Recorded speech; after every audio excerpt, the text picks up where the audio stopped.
signs critical. Still alive. Got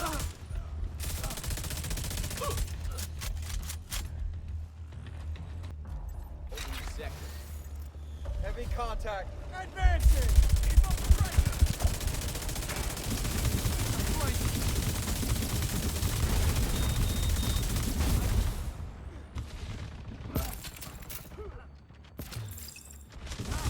I'll get it working.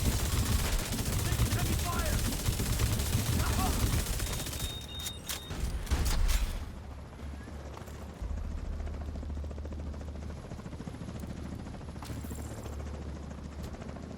Enemy spotted!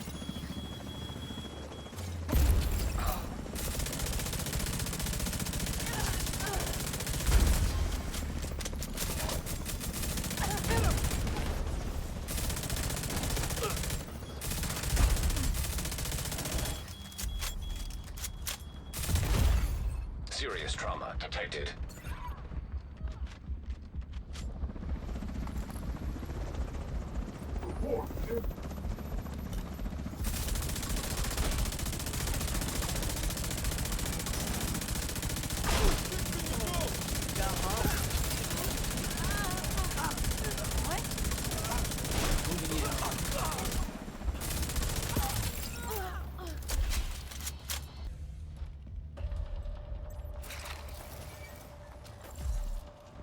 Neutralize any.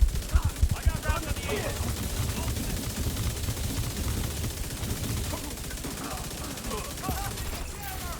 System disrupted.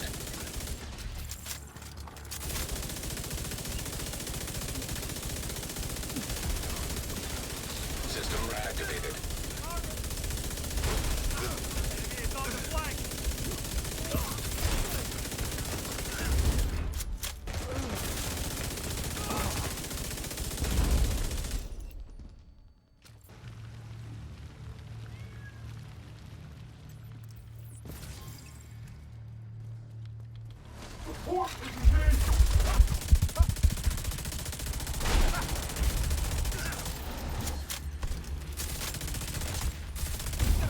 Down.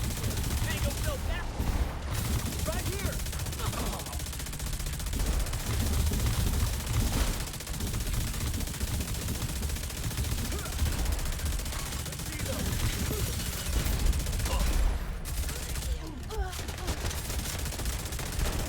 Let's see them. What's up, guys? Hopefully you did enjoy the gameplay. As you could see from the clips, I was doing over 1,000,000 damage a shot to the body with an LMG, whilst just tanking infinite damage. This is because of the new global modifiers and the new gear set called tipping scales and the Overdog's exotic gloves. Make sure you go and farm the season and the journey to get all these things activated and to acquire these new items. This build is going to be very, very good for anyone who likes to constantly shoot an LMG, which is myself included. I really do enjoy this setup and I hope you guys do. So please make sure to leave a like and subscribe, as most of you guys who watch my videos are not even subscribed. So let's take a look at the setup, and I want to talk about the tipping scales gear set first. This gear set is very good. It's actually can do more damage than Striker in some situations, because you don't have to stack it by shooting enemies. You can actually just tap shoot or stack it up manually before you start shooting the enemies, and you can keep it stacked as long as you're suppressing enemies, which is quite good. The only problem is when you reload and you're not shooting, you can lose them. So this can do more damage than Striker, but it's only really crits. Striker does more damage, non-crits and crits. So it also depends on your RNG, how much you're critting. So I wouldn't really focus too much on which one does damage. Striker will probably still be better overall. But when you look at like Umbra and gear sets like that, this is still, I think, going to trump it for specifically LMGs. If you're going to be using an LMG and you want to maximize your crits, this is definitely the setup to go for, because you also get weapon handling and magazine size. So as you can see, we get mag size and LMG damage increase of 30% for the 3-piece bonus. So this is going to be perfect for LMG players. I really do enjoy this set. I just think the weapon handling needs a bit of a buff. This set used to be pretty weak in the PTS and it has received a buff, so it is a lot better, but I think it needs a bit of tweaking with the weapon handling. So throttle control. So shooting build stacks to a max of 50. You can increase this with the backpack.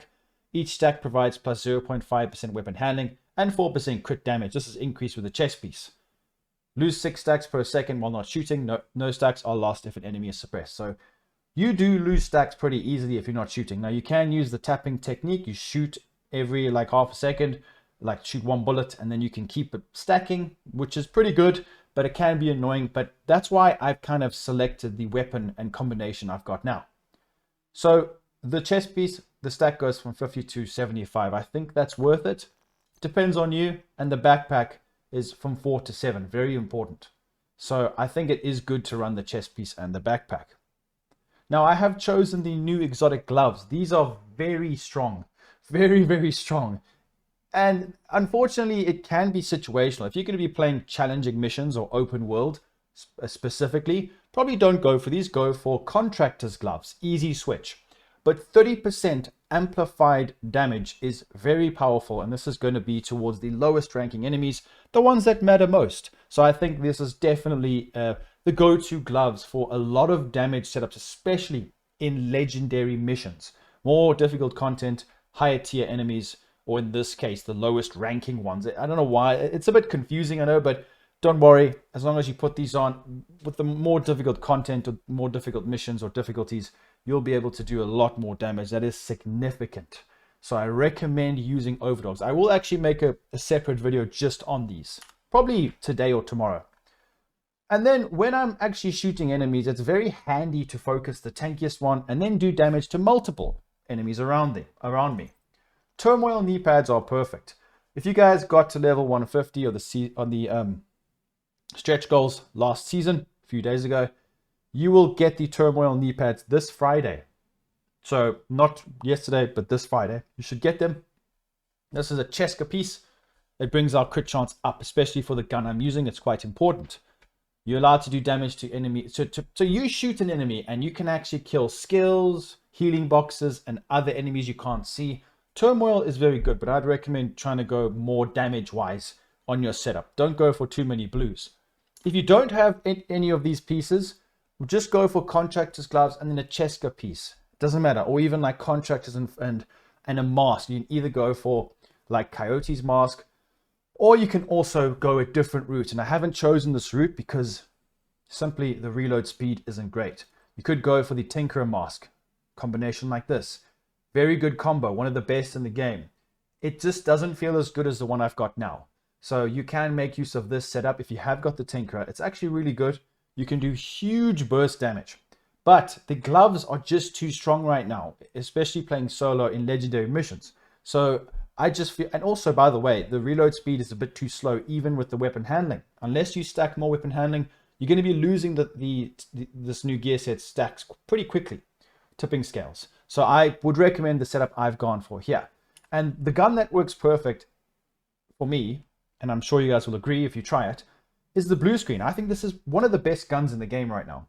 It's very powerful. You can stagger enemies, you can disrupt things all over you, all around you, like robotics. It's just so good, solo or in a group. The blue screen is amazing. Make sure to have damage to armor on the attribute.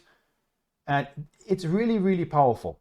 And it does a lot of damage, has a large magazine, has great RPM, quick reload speed. It's a great weapon.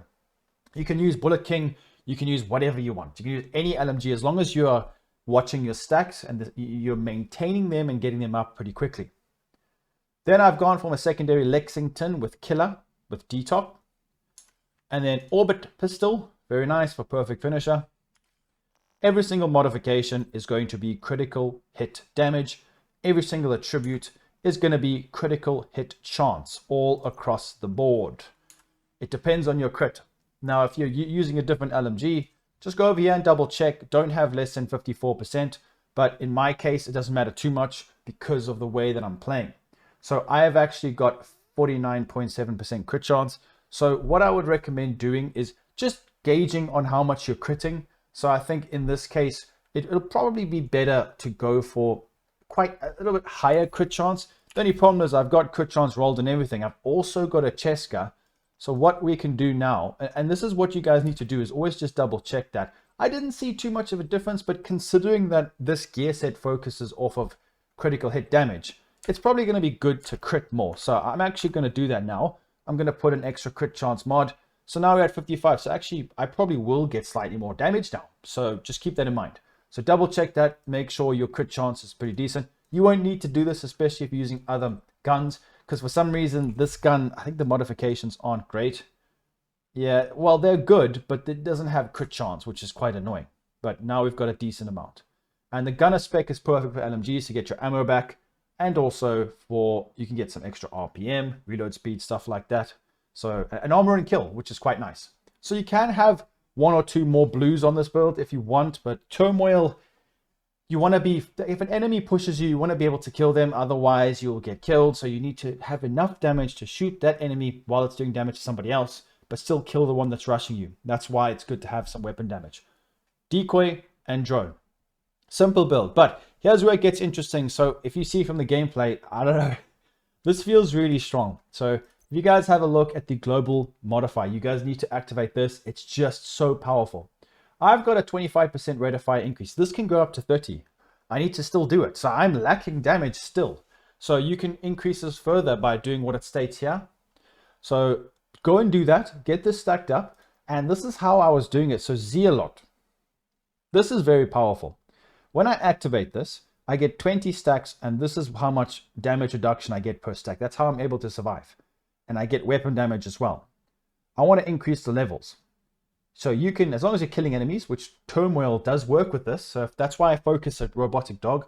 It kills enemies around me. It gets the stacks up, keeps the Zealot going. So this is very powerful. And the EMP explosion, it can almost kill you. But as long as you play your cards right, if you're out of combat after killing the enemies, then you don't need to worry. You just get your armor back instantly. But you shouldn't die from it. Sometimes you might. But normally it just brings you back to 1 health. It doesn't actually kill you. So I need to test it a bit more with that. Normally I kind of get through the enemies. And it comes back pretty quickly, like every minute. So which is quite nice. Now you can choose your other, whatever passives you want. These are the ones that I've gone for. One thing I will say is Rupert's Tear is amazing. When you break any armor piece of a tank's armor, all other armor pieces are broken. It's very good.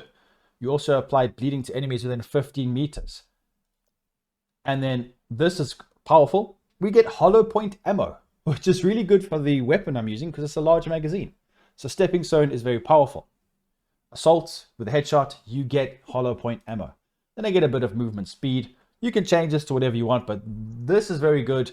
And I recommend you guys activate the mods. Go and do the journey. So you want to come over here, go to journey and activate them through this. Go here and do these challenges. Once it says claim rewards, you can claim rewards, and as you can see, you get these. I will be making a lot of builds using the new global modifiers because they're just too good to pass up. So this build is powerful. Can do a lot of damage to the more difficult enemies. I can spread the damage across the turmoil, and I have huge DPS and weapon handling from the new Tipping Scales gear set. Works perfectly with blue screen, spreading status effects all across the board. It's a great setup. I love it.